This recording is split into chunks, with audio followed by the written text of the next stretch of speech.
what's happening around Iran is really because CNN and every major news organization is no longer able to have people actually there and reporting every day. We're relying on iReporters and what we're hearing from them in the field to really give us a sense of what's actually happening.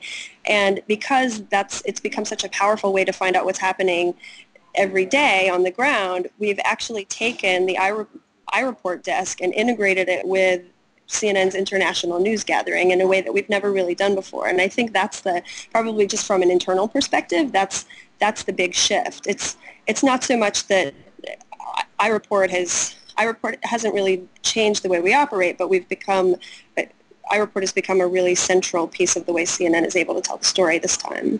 This is an extraordinary news story, and it's also an extraordinary time of press censorship, as we all know. Do you see this whole Iran crisis as an important moment in so-called citizen journalism, or how mainstream media has evolved, or is there any sort of, big picture here in your mind?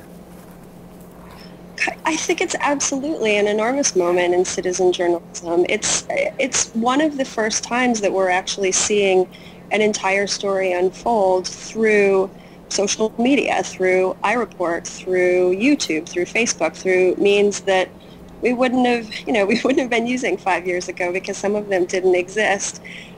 I think the significant change here, the significant difference.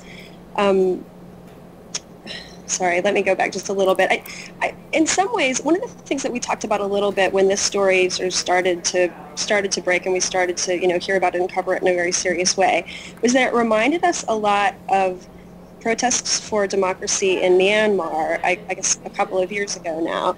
And the way that story unfolded, the photos and the videos were, you were starting to see them online and on iReport and other places and think, how can we really verify this information? What's actually happening, and how can we tell the story? And I think one of the differences in Iran is that there's so much more material that we're actually able to kind of verify independently events and things that are happening by going to more than one iReporter and more than one person on the ground. And if you were a journalist in the field, right, you would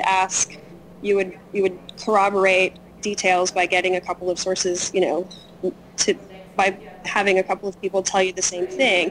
And in this story, what's happened on Wednesday last week, it was really, we were trying to figure out how the protests were going and what they were like.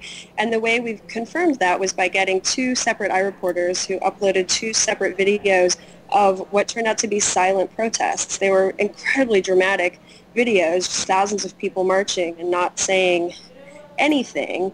But the only way we really could confirm that was actually happening was by going to two separate people and looking at two separate angles of the exact same event and talking to different people who were in the same place at the same time and corroborate those details and ultimately let us report the story. And I think that's the difference. It's actually just the absolute volume of material and the ability to get in touch with people and find out what they're seeing.